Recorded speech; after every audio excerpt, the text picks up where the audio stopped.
Welcome dear aspirant. In the series of kinematics, in previous lecture, lecture number 3, we have discussed about the types of motion on the basis of the coordinate change. When a body change its one coordinate, when a body move only in a single direction, we say that this motion is called the one-dimensional motion. If a body changes its two coordinate, either is the xy direction, xz direction, or the yz direction. Any two direction, if a body direction is continuously changing in two dimensional or in a two coordinate, we say that this motion is called the two-dimensional motion. And in the third type, we say that when a body three coordinates are changing, or when a body move on three coordinate axis, or when a body continuously changing its position in three direction, we say that this motion is called the three-dimensional motion. जो भी जिस्म या जो भी body हमारे पास है वो अगर एक डायरेक्शन के अंदर मूव करती है तो हम कहते हैं या उसका सिर्फ एक डायरेक्शन चेंज हो, उसका एक सिर्फ कोऑर्डिनेट चेंज होता है तो हमने उस मोशन को क्या कहा था, वन डायमेंशनल मोशन. अगर कोई बॉडी दो कोऑर्डिनेट को चेंज करती है, दो डायरेक्शन के अंदर मूव करती है, तो उस तरह के मोशन को हम क्या कहते हैं, टू डायमेंशनल मोशन. इसी तरह से अगर कोई बॉडी थ्री डायमेंशन के अंदर मूव करती है तो इस तरह के मोशन को हम क्या कहते हैं, थ्री डायमेंशनल मोशन. अब ये जो हमने मोशन को डिफाइन किया था, ये था हमारा on the basis of the direction. इसी तरह से आज हम मोशन को डिफाइन करते हैं एक और मेथड के through, that is called the motion of a particle of the body. जब बॉडी की मूवमेंट हो या बॉडी का जो मोशन है या जो पार्टिकल का मोशन है वो भी हमें बताता है टाइप्स ऑफ मोशन के बारे में, या उसके थ्रू भी हम मोशन को डिस्क्राइब कर सकते हैं. So by using that condition we categorize the motion into the three types. The first type is called the linear, we can say the linear, rectilinear or the translatory motion. ठीक है, body की movement या particle की movement के हिसाब से हमने motion को क्या किया है, थ्री पार्ट्स के अंदर कैटेगराइज किया टाइप्स ऑफ मोशन को. तो पहला जो हमारे पास मोशन होता है उसको हम क्या कह सकते हैं, लीनियर कहते हैं, रेक्टिलिनियर, या उसको हम क्या कहते हैं, ट्रांसलेटरी मोशन. इसी तरह से दूसरा हमारे पास जो टाइप ऑफ मोशन है that is called the circular और द रोटेशनल मोशन. इसी तरह से थर्ड हमारे पास जो टाइप ऑफ मोशन है that is called the oscillatory motion. Oscillatory, या we can say that this is the vibratory motion. Let's learn about one by one. अब हम इसमें से हर एक के बारे में सीखेंगे कि रेक्टिलिनियर और ट्रांसलेटरी मोशन क्या होता है, या क्या दोनों टर्म सेम है, दोनों के अंदर डिफरेंस क्या है. इसी तरह से सर्कुलर रोटेशनल मोशन क्या एक है या दोनों के अंदर डिफरेंस है.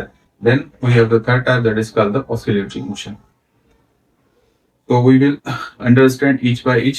देखिए, जो रेक्टिलिनियर मोशन होता है या जिसको हम लीनियर मोशन कहते हैं और ट्रांसलेटरी मोशन, इन दोनों के अंदर डिफरेंस होता है. अब इसको हम कहाँ पे यूटिलाइज करेंगे, या हमारे पास क्या कंडीशन होनी चाहिए जब हम कहेंगे कि मोशन जो हमारा लीनियर है, और कब हम कहेंगे कि हमारा मोशन जो वो ट्रांसलेटरी है.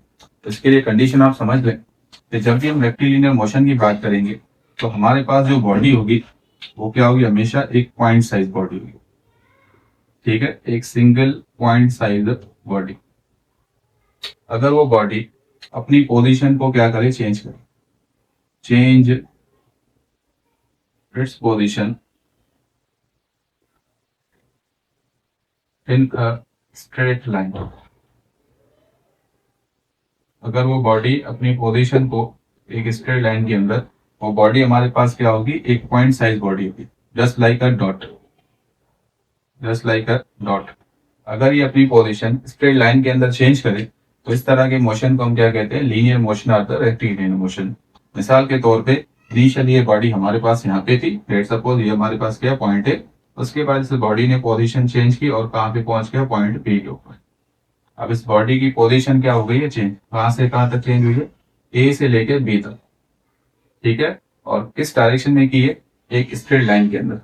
तो इस तरह के मोशन को हम क्या कहते हैं, लीनियर मोशन या रेक्टिलिनियर मोशन. इसी तरह से अगर हम ट्रांसलेटरी मोशन को देखें तो ट्रांसलेटरी मोशन के लिए हमारे पास कभी भी पॉइंट साइज बॉडी नहीं होती. इसके लिए हमारे पास क्या होती है, कलेक्शन ऑफ पॉइंट. मतलब बहुत सारी पॉइंट्स साथ मिलके, कलेक्शन ऑफ पॉइंट्स. तो जब बहुत सारी पॉइंट्स कंबाइन होती है तो इसकी वजह से हमारे पास जो बॉडी बनती है उसको हम क्या कहते हैं, रिजिड बॉडी. एक हमारे पास बॉडी कौन सी है, पॉइंट साइज बॉडी है. एक हमारे पास क्या है, कलेक्शन ऑफ पॉइंट्स है, जिसको हम क्या कहते हैं, रिजिड बॉडी. मिसाल के तौर पे हमारे पास ये मार्कर है, हमारे पास ये बोर्ड है, हमारा रूम है. अगर हम दीवार का मिसाल लें तो दीवार के अंदर बहुत सारे पॉइंट साइज पार्टिकल होते हैं। लेट सपोज कि उसके अंदर जो ईंटें हैं वो सारी हमारी क्या है, पॉइंट। तो ये सारी पॉइंट मिलके एक क्या बनाती है, पूरा स्ट्रक्चर बनाती है। तो इस पूरे स्ट्रक्चर को हम क्या कहते हैं, रिजिड स्ट्रक्चर। ठीक है। इसी तरह से इस मार्कर के अंदर हजारों छोटी छोटी पॉइंट्स हैं, लेकिन ये सारी पॉइंट्स जो हैं एक स्ट्रक्चर फॉर्म के अंदर है। तो इसको भी हम क्या कहेंगे, that is also a rigid body. ठीक है। अगर मैं मिसाल लूं, अगर हम साल्ट को कहें तो साल्ट एक पॉइंट बॉडी है, सिंगल। एक साल्ट के दाने को हमने एक जगह से एक जगह पे रखा है और उसको मूव किया। अब इसने अपनी पोजीशन को क्या किया है, चेंज किया है। ठीक है। अब इसमें जो पॉइंट होता है लीनियर या रेक्टिलिनियर मोशन के अंदर, उस पॉइंट की पोजीशन चेंज होती है एक सिंगल डायरेक्शन के अंदर या एक स्ट्रेट डायरेक्शन के अंदर। ठीक है। तो इसलिए इस मोशन को हम क्या कहते हैं, लीनियर मोशन कहते हैं। तो जब हम ट्रांसलेटरी की बात करेंगे तो ट्रांसलेटरी के अंदर बेसिकली हमारा क्या होता है, मतलब लेट सपोज कि हमारे पास बॉक्स है और इसके अंदर हमारे पास क्या है, बहुत सारे कलेक्शन ऑफ पॉइंट्स मौजूद है। तो इसमें जो पॉइंट का डिस्टेंस होता है, पॉइंट्स के बीच का जो डिस्टेंस है वो हमारा कभी भी चेंज नहीं होता। Do not change. व्हाट, क्या चेंज नहीं होता, पॉइंट्स का डिस्टेंस। पॉइंट का डिस्टेंस जो वो सेम रहता है, लेकिन ये पूरी रिजिड बॉडी जो है वो क्या करती है, अपनी पोजीशन को चेंज करती है। ठीक है। तो इनिशियल ये रिजिड बॉडी कहाँ पे थी, पॉइंट ए पे थी। अब ये रिजिड बॉडी कहाँ पे चली गई है, पॉइंट बी पे। लेकिन इसके पार्टिकल की जो पोजीशन है वो अभी भी क्या है, सेम है। पार्टिकल का जो डिस्टेंस है वो चेंज नहीं हुआ है। इनसाइड द बॉडी पार्टिकल के अभी भी सेम डिस्टेंस पे है। सारे पार्टिकल यहाँ से देख ले, पार्टिकल सेम डिस्टेंस पे। लेट सपोज ये डिस्टेंस हमारा कितना है, 10 सेंटीमीटर का है। दूसरे पार्टिकल जो है इनका हमारे पास डिस्टेंस हम कहते हैं कितना है, 15 सेंटीमीटर का है। और जो तीसरे पार्टिकल है हम कहते हैं उनका जो डिस्टेंस है वो हमारा कितना है, 20 सेंटीमीटर का है। और अगर इन पार्टिकल के बीच का जो डिस्टेंस है वो मान लें कि 3 सेंटीमीटर है, तो अभी भी इन पार्टिकल के बीच का डिस्टेंस कितना है, 3 सेंटीमीटर। यहाँ भी हम कहते हैं कि ये 3 सेंटीमीटर था, ये भी डिस्टेंस कितना था इनके बीच में, 3 सेंटीमीटर था। तो जब पॉइंट्स के बीच का डिस्टेंस वेरी ना करे, ठीक है, रिजिड बॉडी, पूरी रिजिड बॉडी के अंदर जो भी हमारे पॉइंट्स हैं या कलेक्शन है, उनका अगर डिस्टेंस चेंज ना हो और पूरी बॉडी जो है मूव करे, अपनी पोजीशन को क्या करिए, चेंज। इनिशियल पोजीशन इसकी ये थी, अब इसने पोजीशन चेंज की है विद रिस्पेक्ट टू सराउंडिंग, यहाँ पे आ गया तो इसकी पोजीशन तो चेंज हो गई है, लेकिन इसके पार्टिकल के बीच का जो डिस्टेंस है वो चेंज नहीं हुआ, वो अभी भी क्या है, सिमिलर है। तो इस तरह के मोशन को हम क्या कहते हैं, ट्रांसलेटरी मोशन। वैसे ट्रांसलेटरी वर्ड कहाँ से आया, ट्रांसलेशन। जैसे हम लैंग्वेज में कहते हैं translate this language, means we have to translate English into Germany, English language into Urdu, English language into Hindi, English language into some other language. Means we are transforming the similar words into the another language. So we are here also the changing the whole body position from one location to the another location without changing its particle.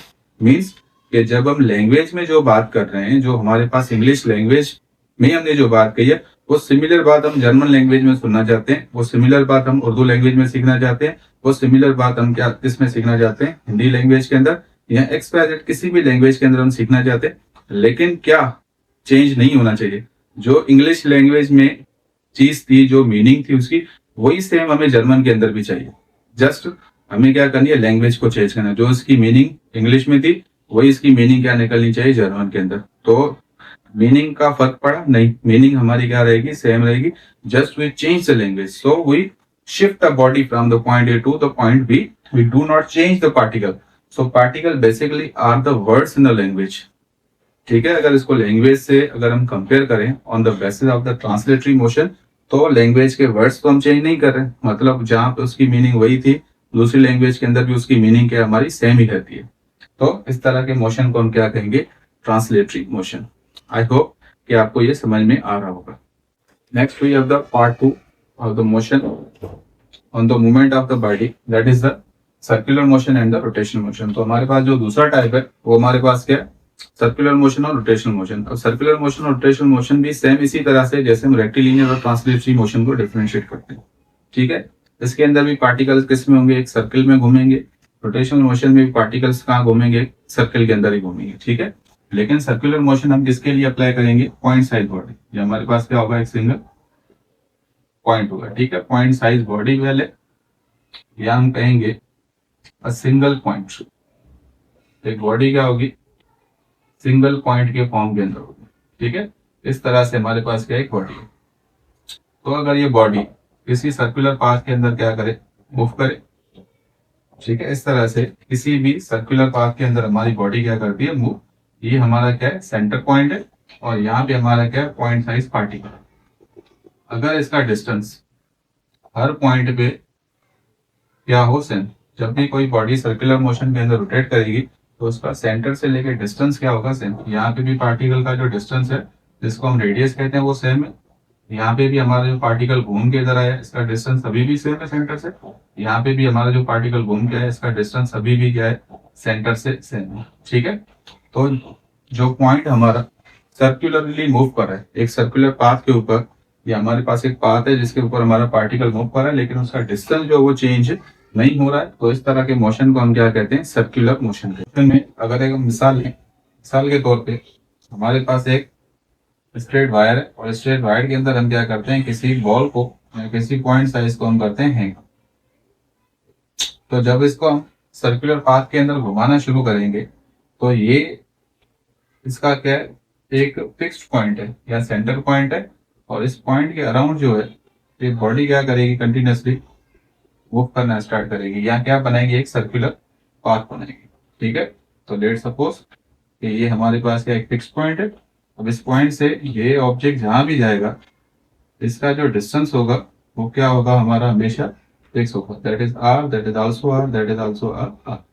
तो इसको हम define कर सकते हैं point से। तो मैं कहूँ the point move in such a way that distance from the center remains constant या can like do not change. A particle or a point, we can say the point or a particle, a point move in a such a way that the distance from the center remains constant. तो यहाँ पे हमारे पास क्या है, ये point of centre था, और इस सेंटर पॉइंट से ये पार्टिकल ए जो है वो क्या कर रहा है, कंटिन्यूसली मूव कर रहा है। अब किस तरह से इसका मोशन हो रहा है कि इसका जो डिस्टेंस है वो सेंटर के साथ चेंज नहीं हो रहा, तो इस तरह के मोशन को हम क्या कहते हैं, सर्कुलर मोशन। इसी तरह से अगर हम रोटेशनल मोशन की बात करें, तो रोटेशनल मोशन के अंदर हमारे पास क्या होती है, कलेक्शन ऑफ पॉइंट्स। मींस हमारे पास यहाँ पे क्या होगी, एक रिजिड बॉडी होगी। रिजिड बॉडी बोले ये हमारे पास एक क्या होगी, सॉलिड बॉडी होगी। इसके अंदर क्या होगी, कलेक्शन ऑफ पार्टिकल्स होंगे। मींस बहुत सारे पॉइंट मिलके क्या बनाएंगे, एक रिजिड बॉडी बनाएंगे। जैसे हम क्रिकेट में जो बॉल यूज करते हैं, हॉट बॉल। अब हॉट बॉल के अंदर क्या होते हैं, एक सेंटर के अराउंड बहुत सारे पार्टिकल होते हैं, ठीक है। ये हम कोई ऐसी राउंड फिगर या स्फीयर वाली कोई फिगर लेते हैं जिसके अंदर पार्टिकल्स क्या हो, कंसंट्रेट। लेट सपोज कि अगर हम कहें कि हमारे पास क्या है, एक आयरन का बॉल है। अब आयरन के बॉल के अंदर हमारे पास नंबर ऑफ पार्टिकल्स क्या है, बहुत ज्यादा है। कोई एक सिंगल पार्टिकल या पॉइंट साइज ऑब्जेक्ट नहीं है, उसके अंदर बहुत सारे पार्टिकल है जो सेंटर से सारे क्या है, एक फिक्स डिस्टेंस पे, ठीक है। तो जब हमारे पास रिजिड बॉडी होगी, तो रिजिड बॉडी ये हमारे पास हम मान लेते हैं कि रिजिड बॉडी है, और ये इसका क्या है, सेंटर पॉइंट है, ठीक है। तो यहाँ पे हमारे पास पार्टिकल, यहाँ भी पार्टिकल है, यहाँ भी पार्टिकल है, यहाँ भी पार्टिकल है, यहाँ भी पार्टिकल है, यहाँ पे भी पार्टिकल, यहाँ भी है, यहाँ भी है, यहाँ भी पार्टिकल है, यहाँ भी पार्टिकल है, यहाँ भी पार्टिकल है, यहाँ भी, और यहाँ भी पार्टिकल है, ठीक है। तो ये पूरी क्या है, कलेक्शन ऑफ पार्टिकल्स है। ये हमारी क्या है, कलेक्शन ऑफ पॉइंट साइज है, ठीक है। तो पॉइंट साइज की क्या हमारे पास कलेक्शन है। तो इसमें बॉडी कैसे मूव करती है, तो इसमें बॉडी कैसे मूव करती है, about a straight line.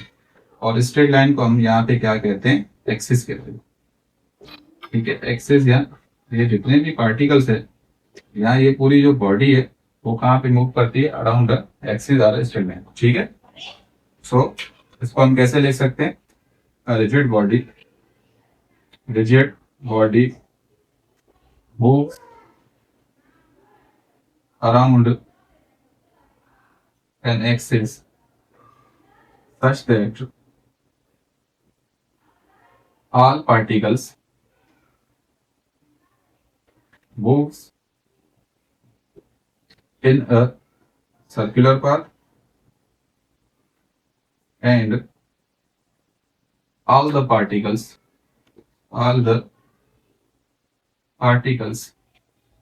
have same angular velocity.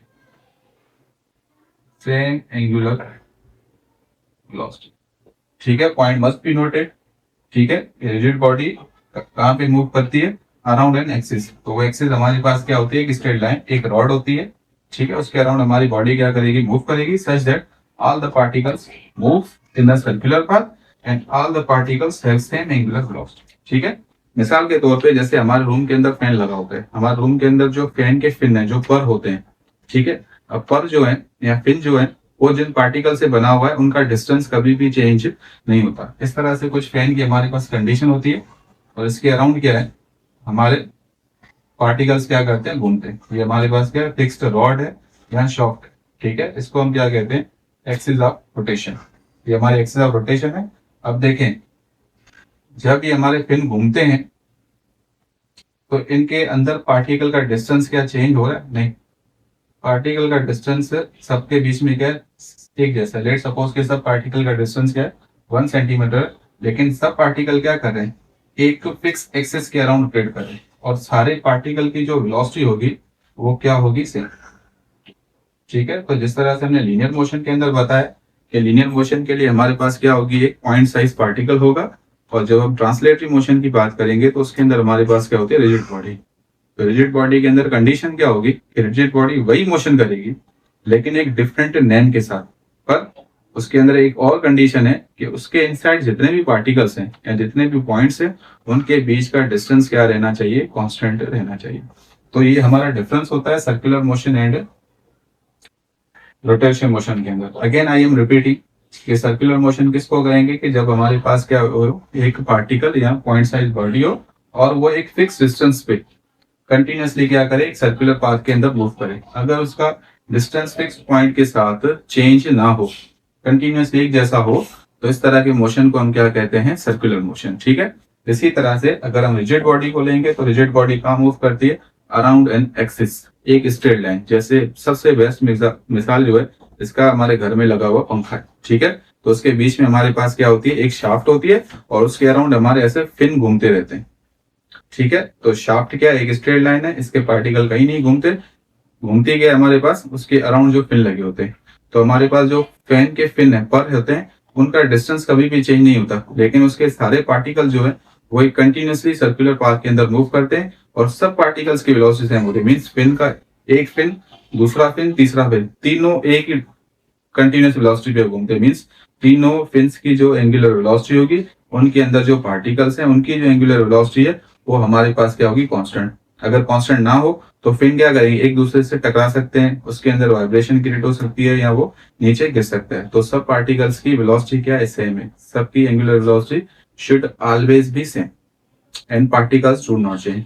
These are the conditions for a rotational motion and some conditions for the circular motion. I hope you are understanding that what is the difference between a circular motion and the rotational motion. Then we have the third type of motion on the basis of the movement of a body or a particle or a point. That is called the oscillatory motion. तो हमारे पास जो तीसरा point motion का type है उसको हम क्या कहते हैं? oscillatory motion. Oscillating motion basically क्या होता है? ऑसिलेटिंग मोशन को हम कहते हैं true and fro. True and fro, इसको हम कह लें फॉरवर्ड. बहुत सारे टर्म्स में डिफाइन कर सकते हैं. इसको कहते हैं forward and backward.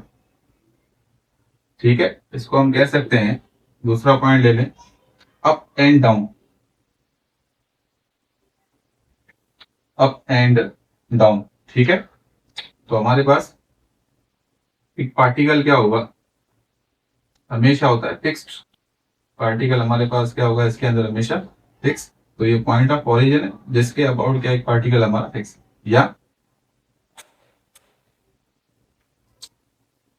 Then we have the third type of motion that is called the oscillatory motion. How we define the oscillatory motion? तो बेसिकली ऑसिलेटरी मोशन को हम कैसे डिफाइन कर सकते हैं? वो मोशन जो टू एंड फ्रो हो, आगे और पीछे की तरफ. इसको हम ऐसे भी कह सकते हैं तो motion is forward and backward, यहाँ पे इसको कह लें अप एंड डाउन। अब जो पार्टिकल है, यहाँ जो पॉइंट है, वो किस तरह से मूव करेगा। ये हमारे पास लेट सपोज एक पार्टिकल यहाँ पॉइंट है जो क्या कर रहा है, अपनी एक फिक्स्ड पॉइंट के अराउंड कहाँ जा रहा है, आगे भी जा रहा है, ठीक है, अपनी एक फिक्स पॉइंट के अराउंड कहाँ जा रहा है, पीछे की तरफ भी जा रहा है। ठीक है, इसको हम दोबारा बनाते हैं। तो ये हमारे पास पॉइंट साइज पार्टिकल है, या हमारे पास पार्टिकल है जो क्या कर रहा है, अपनी एक फिक्स पॉइंट के अराउंड या अपनी एक फिक्स पोजीशन के अराउंड क्या कर रहा है, आगे और पीछे की तरफ मूव कर रहा है। अब इस फिक्स पॉइंट को ऑसिलेटरी मोशन के अंदर हम क्या कहते हैं, मीन पॉइंट कहते हैं। मीन पॉइंट कह लें, या इसको हम क्या कहते हैं, मीन पोजीशन। इसको हम कहते हैं फिक्स्ड पोजीशन। फिक्स पोजीशन से मुराद ये नहीं है कि ये पार्टिकल यहाँ पे ही मौजूद होगा, नहीं, फिक्स पोजीशन से मुराद है कि पार्टिकल वापस इस जगह पे आएगा, ये इसकी मीन पॉइंट है। यहाँ से घूम के आगे जाएगा, फिर वापस यहाँ पे आएगा, फिर वापस दूसरी साइड पे जाएगा, अगेन इसके अराउंड आएगा। तो कंटिन्यूसली क्या करेगा कि ये एक हमारा डेस्टिनेशन पॉइंट है जिसके अराउंड पार्टिकल क्या करे, कंटिन्यूसली घूम रहा है। जैसे सर्कुलर मोशन में पार्टिकल फिक्स पॉइंट के अराउंड क्या कर रहा था, सर्कुलर पाथ में घूम रहा था, तो यहाँ पे एक हमारे पास यहाँ पे क्या पोजीशन है, ठीक है, उस पोजीशन में पार्टिकल फिक्स नहीं होता है, ठीक है, वो एक फिक्स्ड पॉइंट है जिसके अराउंड वो पार्टिकल घूमता रहता है। मतलब एक इमेजिनरी, अगर हम कहें कि हमारे पास क्या इमेजिनरी पॉइंट है, ठीक है, उसके अराउंड हमारी बॉडी या पार्टिकल क्या करता है, कंटिन्यूसली घूम रहा होता है, ठीक है। तो उसको मीन भी कहते हैं, फिक्स पोजीशन, या इसको हम कहते हैं इक्विलिब्रियम पॉइंट, ठीक है। तो बहुत सारे नाम है इस पॉइंट के, मीन पोजीशन कह लें, फिक्स पोजीशन कह लें, या इसको हम क्या कहते हैं, इक्विलिब्रियम पोजीशन, या इसको हम कहते हैं इक्विलिब्रियम पॉइंट भी कहते हैं, ठीक है। तो आपकी मर्जी, आप इसके लिए कोई भी नाम दे सकते हैं। तो पार्टिकल क्या कर रहा है, कंटिन्यूसली ट्रू टू फ्रॉम, ठीक है, from to again through, through to from again through, ठीक है। एक ही पॉइंट पे से पहले कहाँ पे जा रहा है हमारा, यहाँ पे पार्टिकल था, ठीक है, ये पॉइंट ओ है, कहाँ पे गया, ए पे, अगेन वापस घूम के कहाँ आया, पॉइंट ओ पे, फिर पॉइंट एक ओ से अगेन कहाँ पे गया, पॉइंट बी की तरफ, फिर घूम के फिर वापस कहाँ पे गया, पॉइंट ओ के। तो ये क्या कर रहा है, फॉरवर्ड गया, बैकवर्ड आया, फिर बैकवर्ड गया, फिर कहाँ पे आया, फॉरवर्ड। या इसको हम ऐसे भी डिफाइन कर लें, ये पार्टिकल है, ऊपर गया, फिर नीचे आया, ऊपर से नीचे की तरफ आया, फिर नीचे से कहाँ जाएगा, ऊपर की तरफ। तो इसका मोशन क्या होगा, नीचे से ऊपर की तरफ, फिर वापस कहाँ पे आएगा, नीचे, फिर अगेन नीचे जाएगा उस पॉइंट से, फिर ऊपर कहाँ आएगा, ठीक है। तो इस तरह के मोशन को हम क्या कहते हैं, ऑसिलेटरी मोशन, या इसको हम फॉरवर्ड और बैकवर्ड, या इसको हम कह सकते हैं अप एंड डाउन। तो इसमें हमारे पास क्या होती है, एक मीन पोजीशन होती है, या इसको हम क्या कहते हैं, इक्विलिब्रियम पोजीशन। ये पूरा एक लेक्चर है, पूरा एक टॉपिक है जिसको हम फर्दर नेक्स्ट लेक्चर्स के अंदर जरूर इसका जिक्र करेंगे, क्योंकि ये पूरे चैप्टर की फॉर्म के अंदर है, जहाँ पे हमें सीखना है कि ऑसिलेटरी मोशन किसको कहेंगे। आई होप कि आपको यहाँ तक क्लियर होगा the motion of the types of motion on the basis of the body movement. जब बॉडी मूव करती है तो उसके हिसाब से हम मोशंस को किस तरह से डिफाइन कर सकते हैं। तो हमने यहाँ पे क्या किया, मोशन को 3 पार्ट्स में कैटेगराइज किया है। That's called the linear and translatory, circular and rotational, and third one is called the oscillatory motion.